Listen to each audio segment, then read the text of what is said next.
আসসালামু আলাইকুম।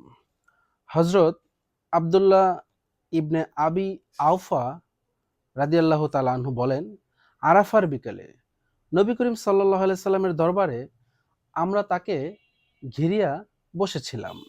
নবীজি সাল্লাল্লাহু আলাইহি সাল্লাম বলছিলেন যে, আত্মীয়তার বন্ধন ছিন্নকারী কেউ কেউ যদি এই মজলিসে থাকে তাহলে সে যেন উঠে চলে যায় এবং আমার নিকটে না বসে।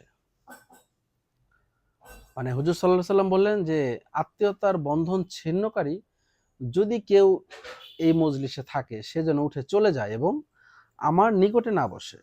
তো একজন লোক উঠিয়া যায় এবং ক্ষণকাল পরে আসিয়া আবার বসে।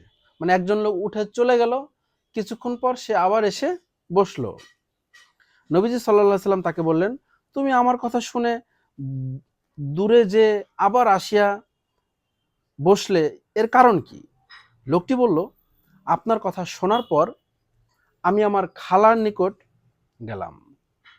মানে হুজুর সাল্লাল্লাহু আলাইহি সাল্লাম কথা শোনার পর ওই লোকটা তার খালার কাছে গেল। তিনি আমার সাথে সম্পর্ক ছিন্ন করে রেখেছিলেন, ওনার খালা আরকি। তো আমাকে দেখিয়া আমার খালা বললেন, মানে উনি জবাব দিচ্ছেন যে, তুমি হঠাৎ করে কেন এলে? তো আমি তাকে, মানে লোকটি বলছে, আমি তাকে আপনার বাণী শোনালাম, অর্থাৎ হুজুর সাল্লাল্লাহু আলাইহি সাল্লামের কাছ থেকে যে কথাটা শুনেছিলেন সেটা ওনার খালাকে উনি শোনালেন। তো তার খালা তার জন্য আল্লাহ তাআলার কাছে ক্ষমা প্রার্থনা করলেন, আর আমিও আমার খালার জন্য ক্ষমা প্রার্থনা করলাম। এটা বলল ওই লোকটা ঘটনাটা। তো নবীজি সাল্লাল্লাহু আলাইহি সাল্লাম তখন বললেন, তুমি খুবই ভালো কাজ করেছো, বসে পড়ো। সেই কওমের উপর আল্লাহর রহমত নাজিল হয় না যেই কওমের কেউ আত্মীয়তার বন্ধন ছিন্ন করে। ফকি আবুল লায়েস রহিমাহুল্লাহ এই ঘটনা উল্লেখ করেছেন। তিনি বলেন, এই ঘটনা থেকে বোঝা যায় সম্পর্ক ছিন্ন করা এত মারাত্মক পাপ যে উহার ফলে ছিন্নকারীর নিকটে উপবেশনকারীও আল্লাহর রহমত থেকে বঞ্চিত হয়ে যায়।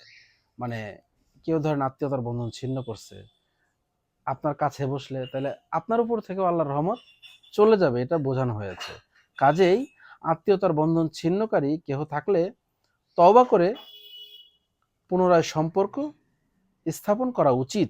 নবীজি সাল্লাল্লাহু আলাইহি সাল্লাম বলেছেন, আত্মীয়তার বন্ধন স্থাপন করিবার চাইতে কোনো কাজের পুণ্য এত তাড়াতাড়ি পাওয়া যায় না। মানে যারা ধরেন আত্মীয়তার বন্ধন ছিন্ন হয়ে গেছে আবার সেটা জোড়া লাগাইছে, তাহলে এইটার যে সওয়াব, এই সওয়াবটা অতি দ্রুত পাওয়া যায়, এরকম আর কোনো কাজের নেকি পাওয়া যায় না।